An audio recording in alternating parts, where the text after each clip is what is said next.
guys, we're rolling. Are you good with that? Yeah, absolutely. Yeah? Are you scared a little bit? Nervous, frightened. Yeah. You should be. I'm a hard ass. So, well, guys, thanks for having me in. This is great. Another neighborhood brewery, selfishly for me. Absolutely. But the whole Arizona beer community is very excited as well. So, guys, thanks for joining. Absolutely. Yeah. Thanks for having us. I'm sorry, I'm adjusting here. All right, are we good? Long-time listeners, first-time callers. So that's thanks pretty for coming. awesome. Yeah. You guys been listening for a little bit. Tell me all the favorite details. Yeah, like I said, I used Just to. kidding. Well, no, it's funny.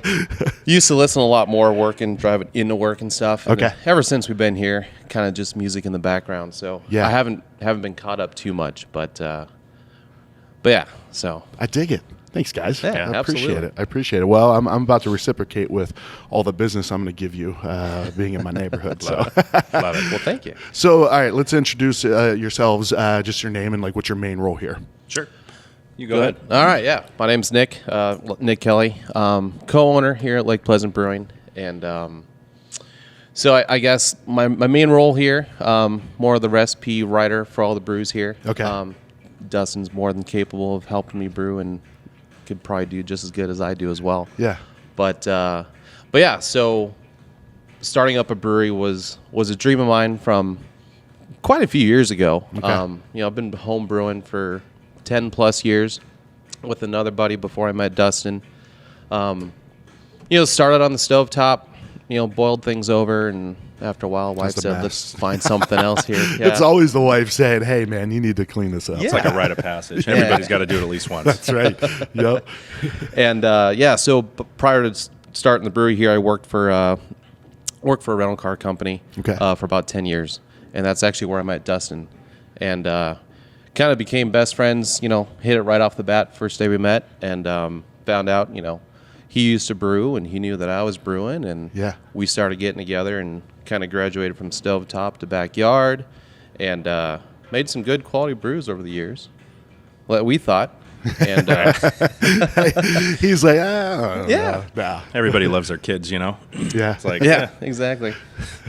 And then it just came to a point where, we kept going through the corporate world, and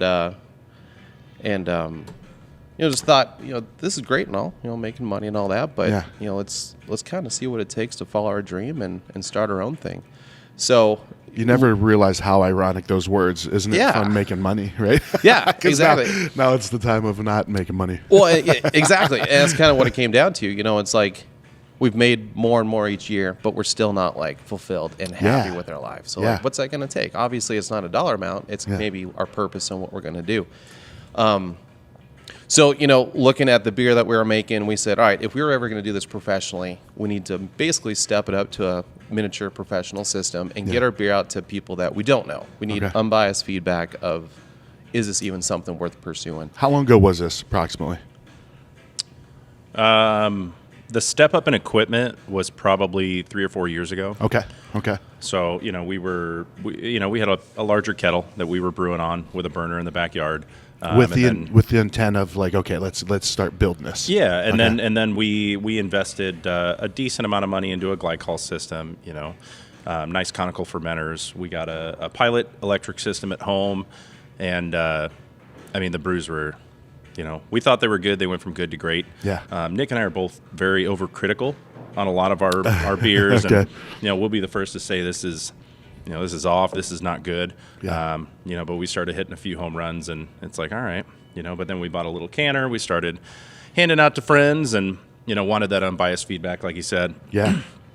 And everything's been great. Nobody really wants to be a prick and hurt your feelings, but No. But we tell them it's like, destroy me. If this is bad, give me all the worst of what you got. So, but no, we had great feedback, and like he said, this is it's been the dream for both of us, and with the downturn of COVID and everything, with that all happening, it kind of kicked it into high gear for us.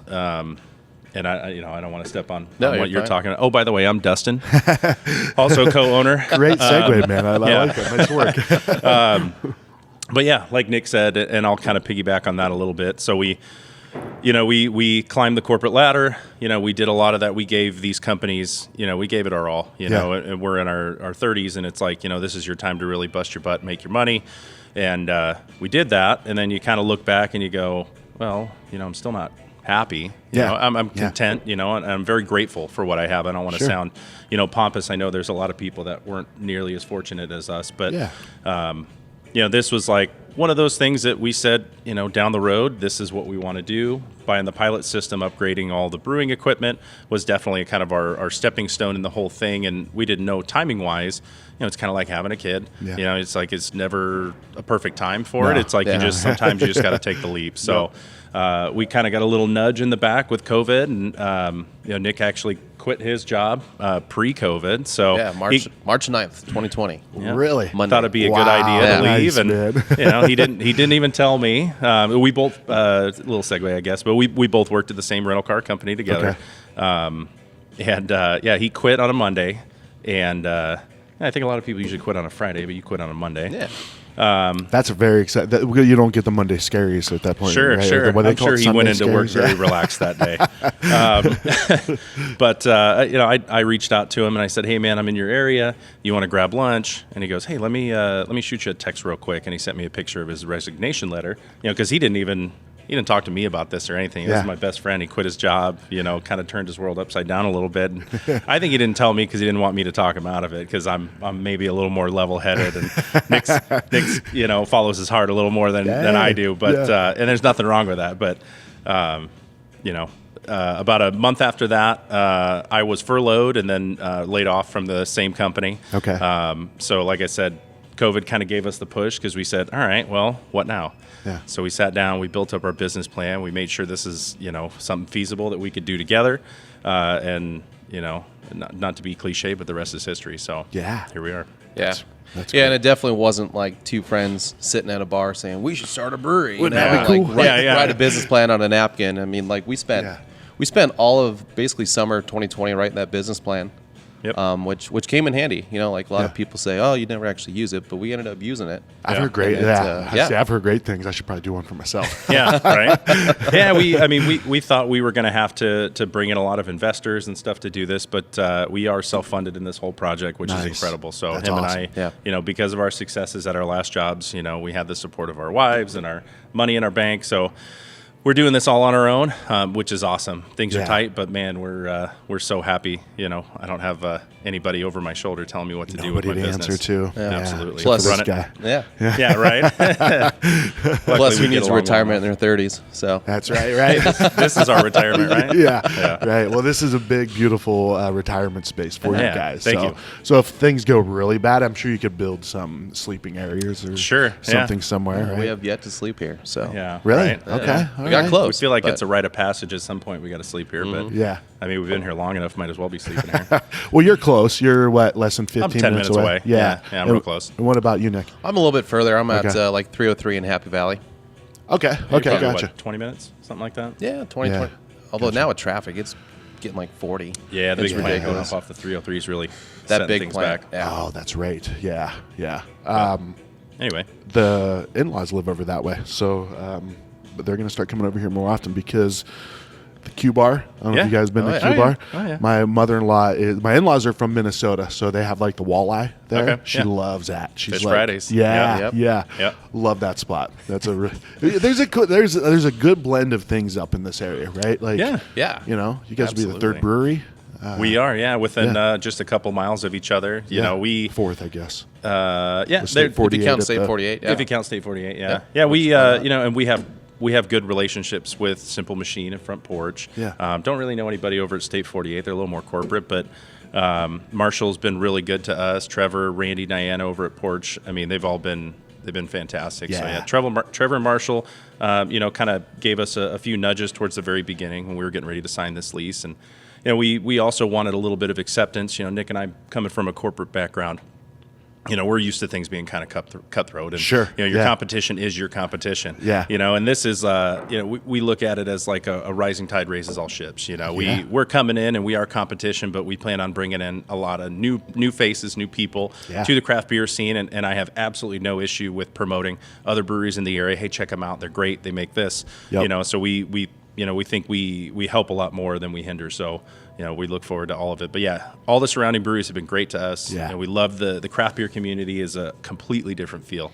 than what we're used to. So, we've been welcomed in with open arms by everybody. So it's taken a little getting used to, because you're kind of going, oh, everybody's being really nice. It's like, are they, as soon as we leave, are they like, who are these guys? Yeah. Are these pricks? They are. But, absolutely. But everybody has been absolutely fantastic. So we're excited, man.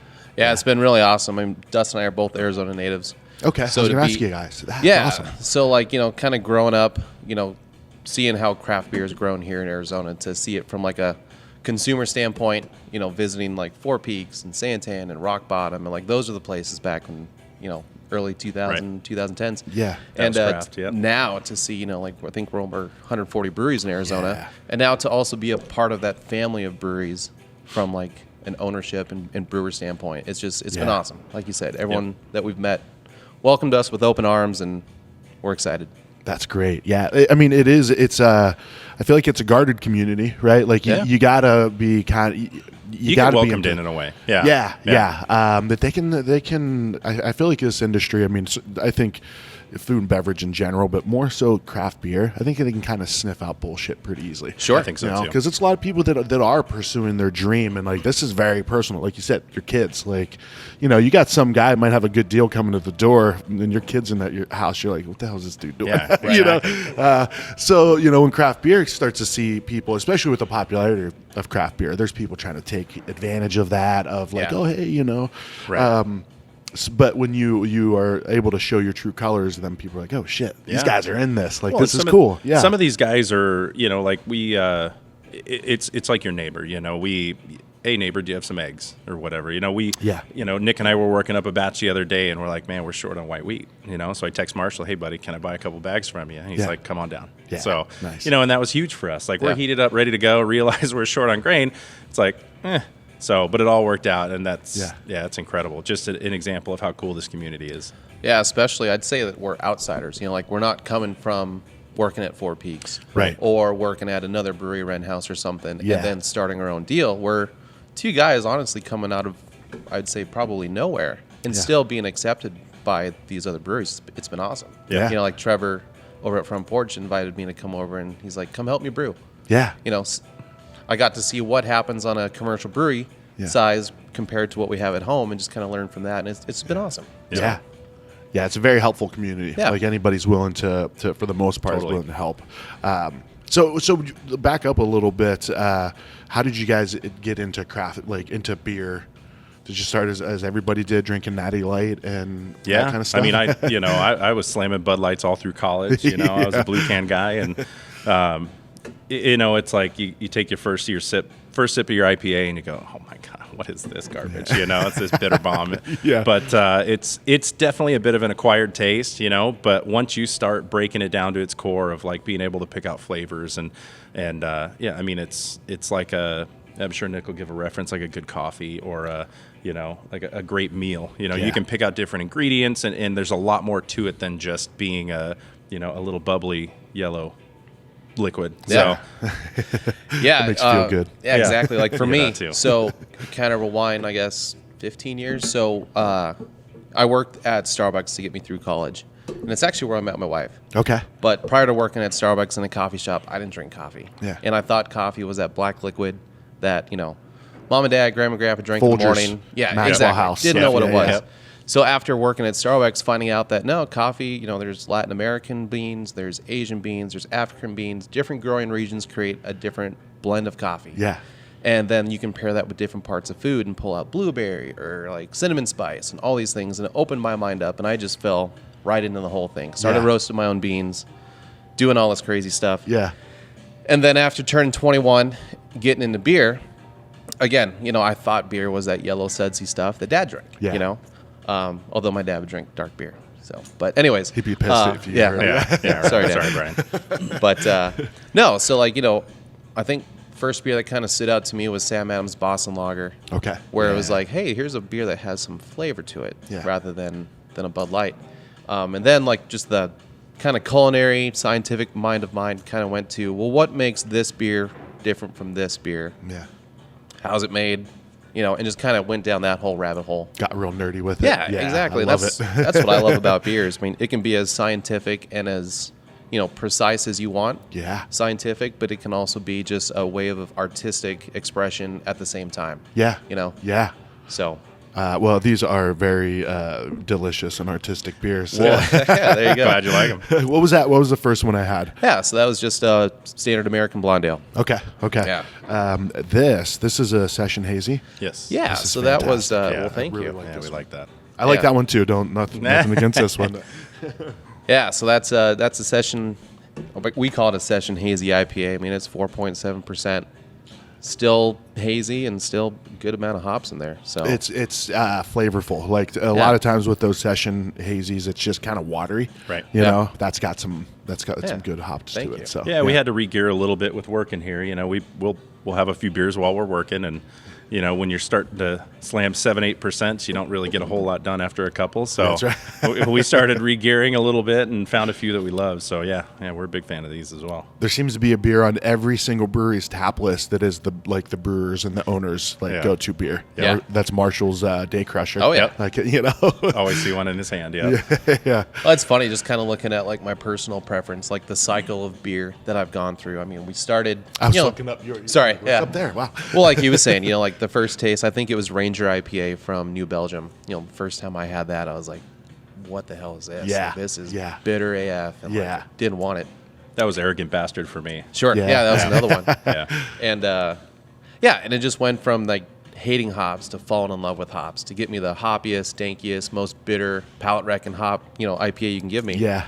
And then kind of ventured into the stout world, barrel aged stouts, discovering sours, wild fermentation, barrel aged sours, like that. which we love, Yeah. We're big on that. and we hope to eventually bring that here. Hell yes. And then, it's funny. I remember back, I think it was 2016, 2017, when Hazy IPA started hitting the market.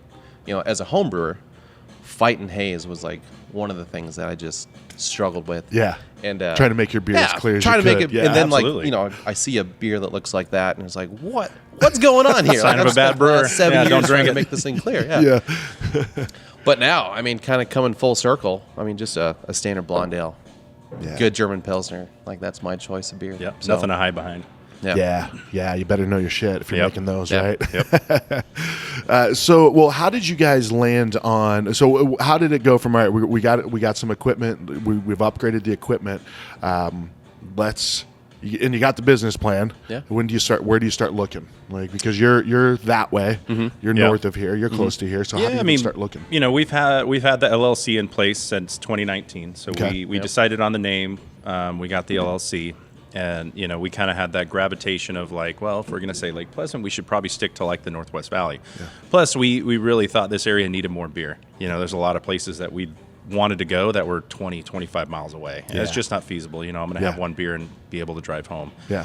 But, obviously finding a location was number one. So we had everything in place as far as the business plan. We had the LLC in place. So it was like, all right, well, let's start looking. So we started as simple as just looking online, trying to find different industrial areas because that's really what we wanted to focus on. Okay. And your money goes a lot farther in these areas per square foot. We see craft breweries as destinations, microbreweries as destinations. Yeah. So, you can look at Front Porch for an example. Those guys are pretty well tucked away, but, if you're there for the reason of finding beer. Yep. You find them on Yep. Google, you hunt them out, and you find them. So, we knew this would be, even if we found something tucked away, we'd probably be all right. So that was our main focus. We wanted to find a good-sized industrial space, something we could grow into. We looked at this space, found it online, looked at it, and kind of overlooked it. And said, I don't know that area.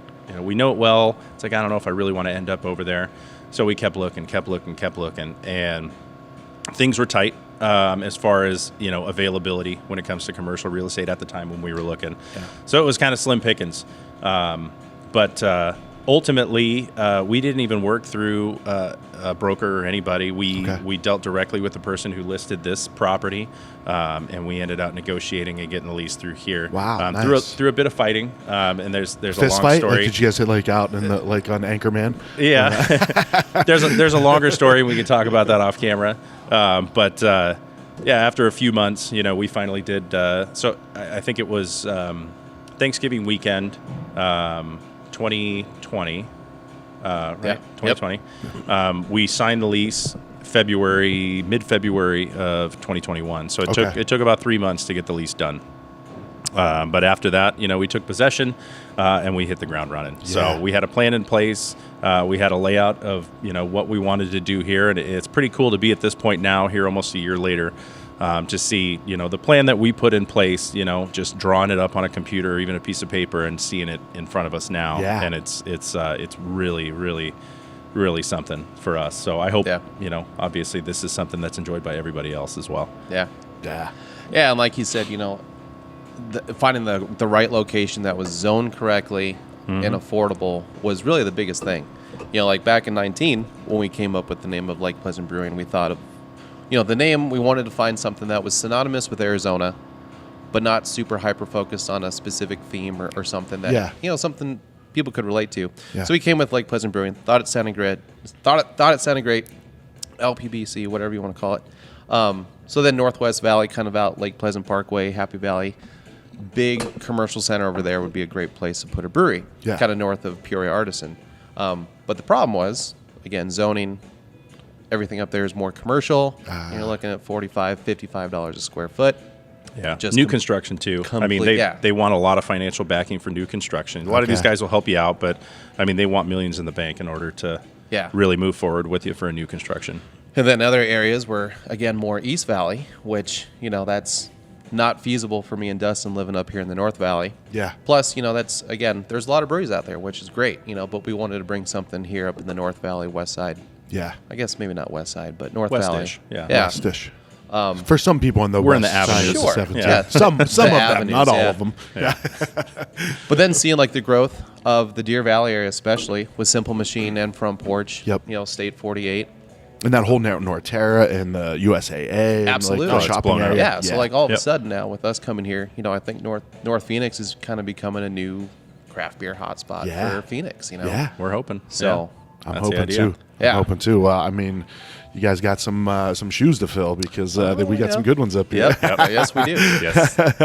No, so far so good. Absolutely. That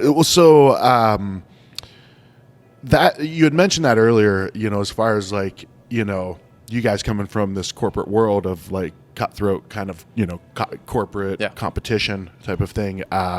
Where with breweries, it's great because, if I'm like, all right, dude, there's 2 breweries within 5 miles of here, we're going to go to each one of them. Absolutely. Instead of a little pub crawl. It's an advantage, actually, and like you said, like your people, will come in here to support you guys, and you could be like, hey, Front Porch and Simple Machine and State 48 are right up the street as well. Absolutely. Yeah. Yeah. And like we've done a lot of traveling like Western U.S., like prior to opening this place to get, the feel for craft beer, especially, Pacific Northwest, California, Colorado. Yeah. And it was kind of just that, we didn't really know where we were going, but we picked a spot, pulled up Google Maps and said, hey, there's 7 breweries here in Escondido. Yeah. So like I know Stone's there, but let's see what else is around. Yeah.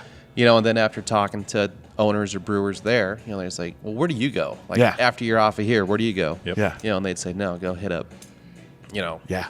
I don't know. Can't think of one Whoever. right now. Yeah. Whoever, yeah. Yeah. So that was kind of the culture we wanted to start bringing here to Arizona is, again, as craft beer's grown here in Arizona, we want to take different aspects of these different areas of the country and kind of encapsulate that here. Yeah, that was a big influence on us, Yeah. A lot of the places down in SoCal or even Bay Area, Nick and I have made multiple visits up to Russian River, up in Santa Rosa and Lagunitas out in Petaluma. We did a couple trips up to Colorado, stayed in Loveland, saw the, not New Belgium, but the Fort Collins. I mean, the culture is just different. It's a whole different feel. And like he said, you can Google brewery on Google Maps, and I mean, you are just, there's hundreds. Yeah. It's a sight to see. So to say, is there room for another brewery in this area? It's like, come on, man. Of course Absolutely. there is. So Yeah. And it's just cool too to see like different breweries work together, like just the idea of a collaboration of a brew. Yeah. Like 2, you could say, competitors coming together to make a common product and like market it both. Like you never see McDonald's and Burger King come up with a collab burger. You know, the big whatever they would call it, like the big Whopper. Or something, the Whopper like, Mac. The Whopper. Yeah. That's true. Like I mean, and you don't really see it. You know, you don't see a carpet company collaborating with another carpet company. You know, like hey, let's. You know, I don't know how you would do that, but I like Berber. And it's just cool too seeing. You know, I mentioned this the other day to someone that came by, but like the craft brewing industry in America is really the one industry that is going opposite of every other industry. Like car companies, energy companies, communication companies, they're all smaller companies kind of conglomerating into one big corporate, thing. Sure. Whereas breweries are kind of going the opposite. They've gone from these big, Anheuser-Busch, Coors breaking down now into, I think we're almost maybe over 9,000 breweries in Arizona or in America. Yeah. It's becoming like a neighborhood, like watering hole or brew pub, Yeah. And that's just cool to do. Yeah. That's giving you a product that is made from scratch right here. Exactly. Right? Like it's not like, I mean, there's some dive bars on 19th Avenue that I love. Sure. The Tav. Have you guys been to the Tav? Yeah. Love It's been the a while. Tav. Like, Yeah. The food there is like, my kids love it. My two daughters are like, they looked at the sign in the back and it says, fuck. Yeah. Like, just Right, like the right. neon It's sign. lit up. Yeah, it is. Yeah. My one daughter, my 8-year-old's like, Dad, like what? I'm like, and then they were like, these are the best chicken tenders I've ever had. Oh, yeah. Best onion rings. Yeah. But those places are great, and they have their place. But at best, you're getting a keg of Tower Station or something. So to have that, I don't want to say if you guys are dive bar. Don't. Dustin's like, you son of a bitch. Yeah. No, that neighborhood watering hole, right? Yeah. But it's just elevated because of when you look back here at the brewing equipment too, you can't help but smile, right? It's bright. Like, I mean, the equipment itself is it's silver, so it's bright. Right. And you guys have, and you can't see this if you're watching the video, it's very bright, but these are actually skylights. Yeah. It's not like the actual lighting. That's incredible. This was done with intent. So trying to decide where the brew house was going to go, we thought forefront, center it right over the skylight. So that was definitely done. That was by design. I like that. Yep. I like that. Well, so what's the? You know what? Hold on. Let me pause this real quick. So do you feel? I feel like as I'm getting older, like my ability to grasp like technology is it's dwindling. It's tough, man. Yeah. Me growing up in consumer electronics, I was the guy. When people had questions, I was the person they reached out to. And now I'm the old man fighting with his phone. I don't know how to adjust this or do that. And it's funny seeing things kind of come full circle. Like I'm the old man that fights technology now. Yeah, dude, it's inevitable. Yeah. All of it is. All of it. How old are you? What am I? 34? I don't know. I was born in 87. I think that's 34. Okay, yeah. 34. I'm 39. Yeah. So we're in the general age group. It's my father-in-law always said when you turn 40, shit's gonna start falling apart. Sure. Right? And I'm like, whatever, dude. Yeah. And like I'm 40 and 3 days old, and I'm like, my knee, my back. It happens, man. I'm already there. It's like what happened? Oh, I slept wrong. Yeah, slept wrong. It's inevitable, guys. Sure. So, That's why we drink beer. I know, exactly. That's a great segue once again. So what is, well, first of all, grand opening, and my plan is, and if you're listening to this, don't judge me if I don't follow through with this, but my plan is to get this out by Monday for you guys' grand opening. Sweet. That Friday. Right? Awesome. Which is February 11th. Yeah. Is a Next grand Friday. opening. Excellent. What's the plan for the grand opening?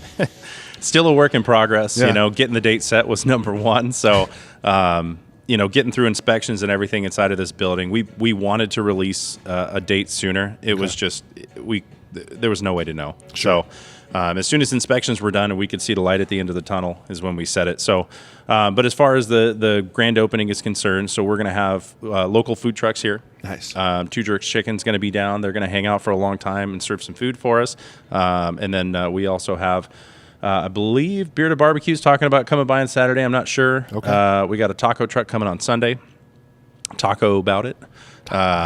So we've had overwhelming support from these people that want to help us on our grand opening weekend, and we think it's going to be good for everybody. We've had overwhelming support from friends and family, and we get people coming up to the door every single day. You know, when do you open? So we expect the weekend to go like gangbusters, and we're super excited. Heck yeah. Well, there's a little, I was going to mention this earlier when we were talking about like this area here. There's like a little hidden gem. There's two hidden gems that way. There's the post office. Have you guys gone to the post office at the plumbing company? Yeah. I've sent a few things out that way. I have not. It's no. literally like a little kiosk inside the plumbing company. Yeah, the desk. The girl there is super helpful. Yeah. Like she'll like tape up your shit and like, oh, here, this is the cheapest way. There's maybe two people in front. Interesting. Yeah, so I'm not going to give the address completely. I just gave it all up. Yeah, right. Just Google it. Just Google it. Thanks. Now there's going to be a line. Yeah, but then also one of these streets, I think it's basically the street that connects Rose Garden to Lone Cactus. There's like a shitload of trees. They look like maple trees or like something that shouldn't be growing in Phoenix.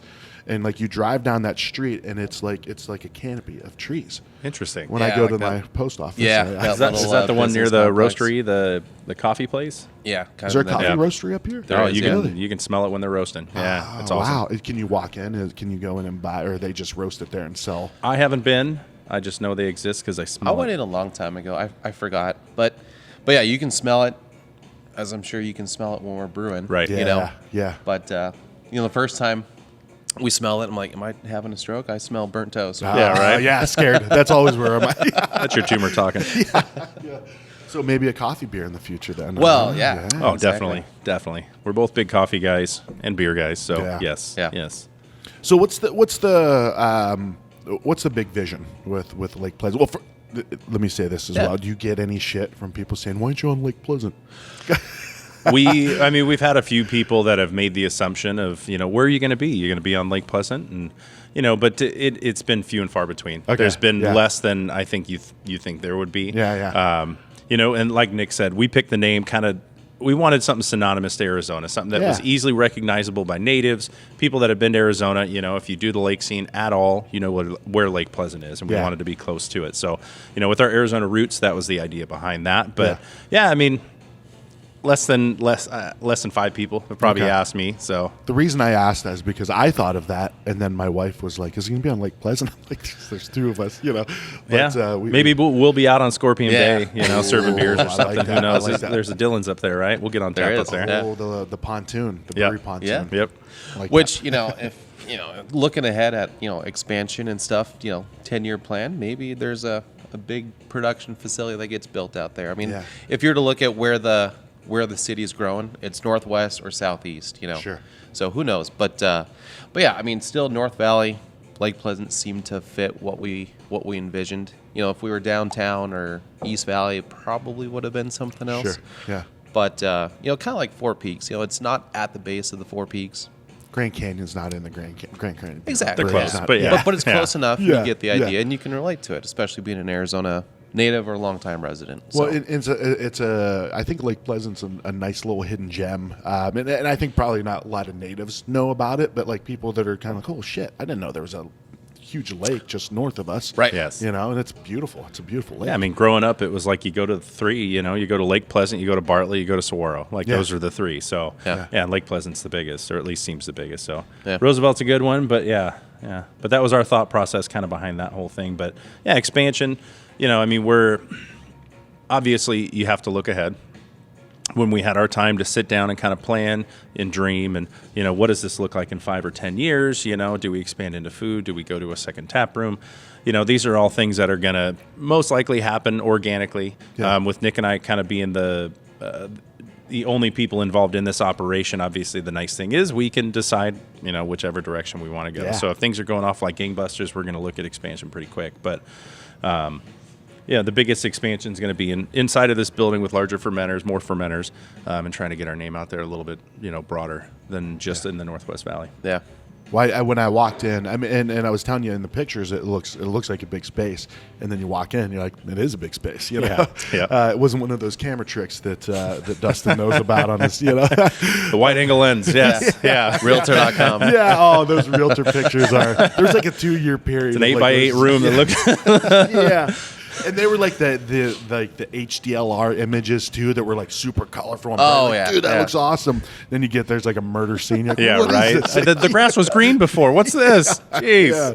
So, but when I walked in, I immediately thought like this place is made for expansion. I mean, from what you guys have, you got to this is a great size setup, but there's so much more here that tells me you guys have a big picture. Yeah. Yeah, the idea was to get something that was small enough that we could afford it. Yeah, there's a key. Yeah, But also big enough that if we had to expand and double or triple batch, like we could pump out quite amount of beer. So, like we've got the first row of fermenters lined up here. We've got expansion for a second row, maybe a third row. Yeah. Looks like you got all the pipes and everything. Yep. kinda. Oversize the chiller. Yeah. We definitely planned for expansion with how this was all laid out. So. Yeah. So what? The way that the building is set up, right? You walk in the front door. That's the tap room. Yep. And then you have a garage door that separates, I guess, the back half of it. But you're also going to have you said a kind of like an entertainment area. Yeah, we call it like an event space. Some people call it a beer garden.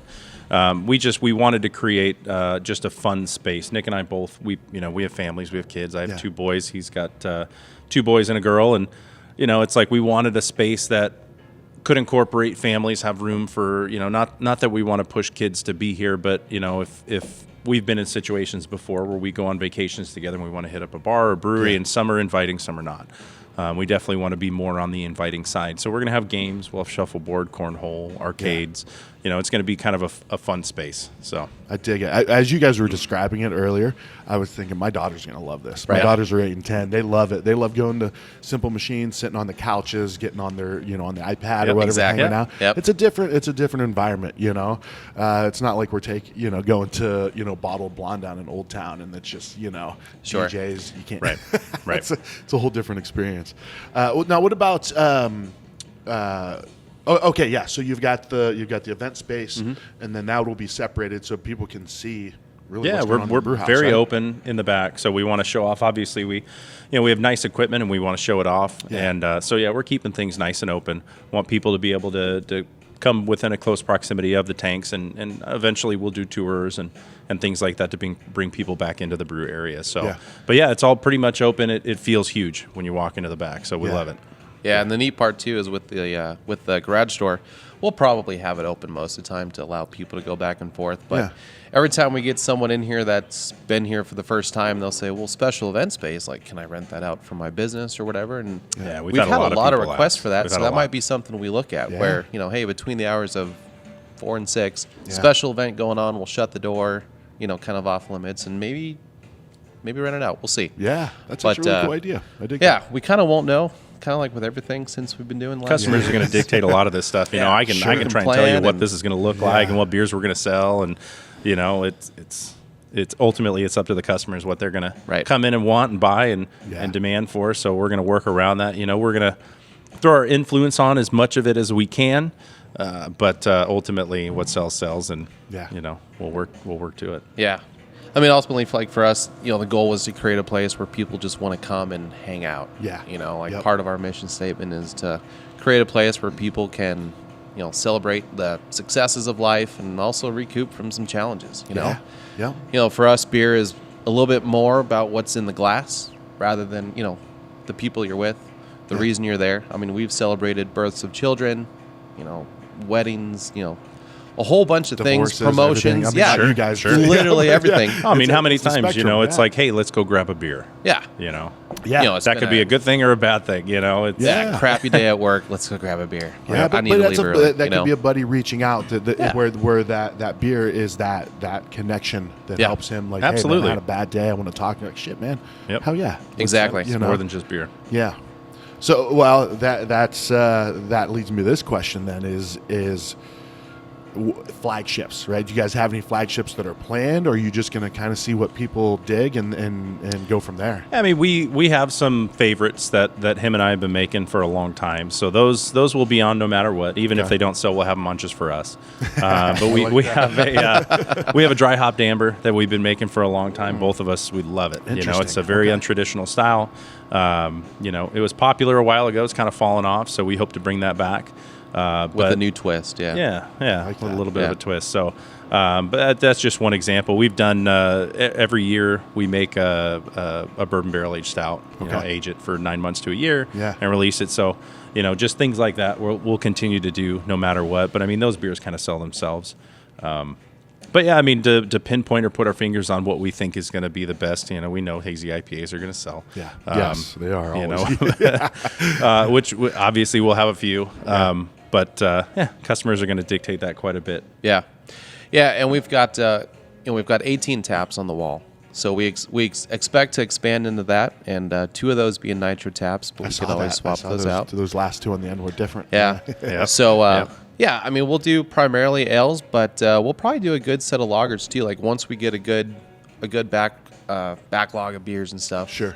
We'll probably throw a few lagers in there because, like I said, I love a good German Pilsner.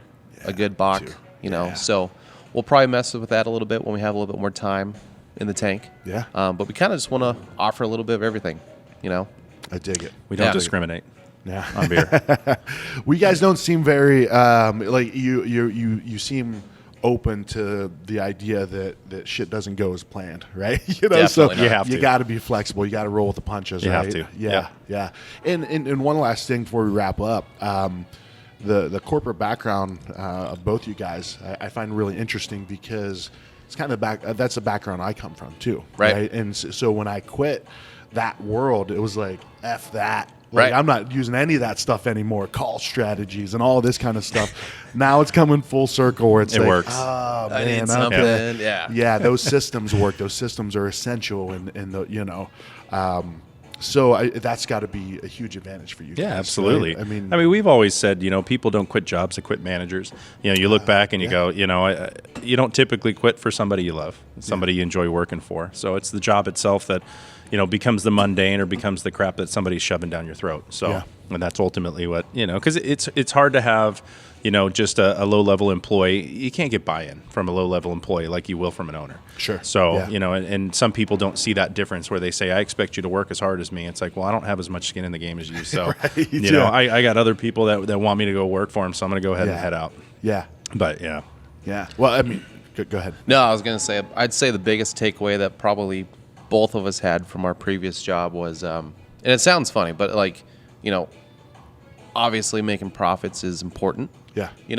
But if you focus on your customers and you take care of your employees, like the growth and profits naturally follow. Yeah. So that's kind of shout out to all my enterprise employees. Enterprise? That's what it was. Okay, I was going to ask because my father-in-law worked for Enterprise for 10, 15 years in Minnesota. And then when he moved to Arizona, I think he moved and transferred to the Flagstaff location of Enterprise. Oh, okay. My wife was every time we go somewhere, my wife's like, we're getting Enterprise. Sure. We're getting Enterprise because she worked there for a couple years after college. Oh yeah, absolutely. I mean, excellent company. Yeah, we both had a great it. experience with Enterprise, and we're not trying to say by leaving the corporate world that we hated what we did. Sure, that was me. I said that just to confirm. No, yeah. We're not trying to keep it PR. We took a lot away from those companies. They invested a lot in us, and we gave them a lot back. But there was a lot to be taken from it. So Enterprise was a great company. There's a lot of people that have stories of Enterprise because they hire a lot of people. But Nick and I, we have a little bit different of a story because we were there for a while. I was there for about 8 years. He was there for about 10 years. So a little different outlook. But no, looking back, it was a great experience, a great stepping stone to obviously get to this point. Yeah. And how to I mean, because you guys are in the business of I don't say entertaining people, but like your service, right? Oh, it's customer service, and that, we've both always been in customer service. Exactly, roles. At the root of it, it's kind of our background is customer service, Yeah. So like I was saying, like that's our number one focus is like anyone coming in the door, we want to make sure they have a great time, want to make sure they enjoy their beer, and want to make sure they come back and want to come back. You know, like absolutely, we're a big family. We want you to be a part of the family and just enjoy your time. So. I'm in, man. Yeah, I'm in. So how do people find you? What's the website? I'm sure you're on the LakePleasantBrewing.com. Obviously, we're on Instagram and Facebook as well. Cool. So we're keeping people updated on there. Now that the grand open is here, we're trying to communicate a little bit more. Yeah. Things were a bit slow for a while, but we just didn't have a whole lot of stuff we felt added a lot of value to what we're doing. So you guys might have been a little busy too. A little bit. Yeah. We've been told by a few different people. Tyler Kitsune has told us many times that we need to do a little bit more on social media. So we're going to try and be a little more active. Had to give Tyler a little bit of a shout out. So yeah, Tyler's great. Yep. Tyler's helped us a lot as well, and we're trying to help him along the way as well as he gets his project going. So and like kind of talking about before, like, how do I use this? Like, you feeling like an old boomer here, not knowing how to use Instagram. But because I didn't really You're doing have the profile picture from I'm not. Luckily we have wives that know how to do it a little bit better. That's but a key. And she's like, my wife, and she's like, well, that's a post, not a story. I'm like, okay. And then like this word reel comes in. I'm like, well, what's a reel? Like, just make nothing's real. Yeah. Nothing's real anymore. I don't get it. I'm out. I'm done. And then that actually posts then. You saying F this, I'm out. That's the one that goes up. That's what goes on the story. Yeah. But I'd say Instagram, Facebook, probably going to be the most updated Cool. bit of info, because I guess Instagram can update to Facebook at the same time. The website I need to work on.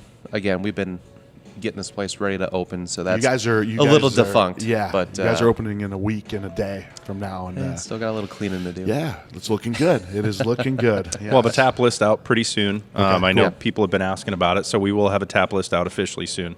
We got something bubbling away right now, so we're just making sure that's going to be on tap. But we expect to have 6 beers on open, and a lot more to come. We'll make an announcement about hours of operation as well. Yeah. So, but noon next Friday.